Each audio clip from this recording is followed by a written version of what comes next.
ACB चौकशीनंतर राजन साळवींनी आता आक्रमक पवित्रा घेतल्याचं समोर येत आहे। अटक केली तरी चालेल पण एसीबी कार्यालयात जाणार नाही असं त्यांनी म्हटलेलं आहे आणि माझ्या आईवर झालेल्या उपचाराचा खर्चही एसीबीने मागितल्याचा आरोप सुद्धा त्यांनी केलाय।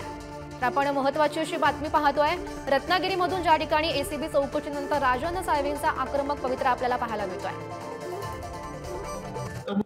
आज काय नक्की झालं आणि तुम्ही काय नक्की सांगताय?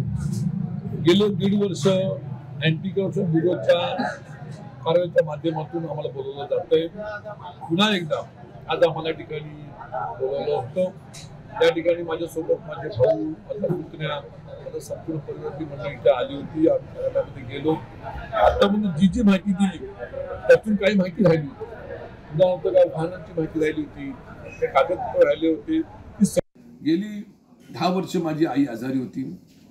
आजारपणानंतर तिची काही 8-9 महिन्यापूर्वी ती जगातून आम्हाला सोडून गेली। पण आईवरती उपचार करताना उपचाराला किती खर्च आला, डॉक्टर कोण होता, हे प्रश्न मला विचारले गेले। मी माझ्या संपूर्ण खासगी आयुष्यामधले असं घटनाक्रम हे विचारतात, हे काय चाललंय, आणि म्हणून याच्या पुढे मी त्यांना सहकार्य करणार नाही। त्यांनी मला नोटीस द्या, मला बोलवा, असेल या अटककडे घेऊन चला, पण तुमच्या पायाशी मी येणार नाही, ही भूमिका मी या ठिकाणी घेतलेली आहे।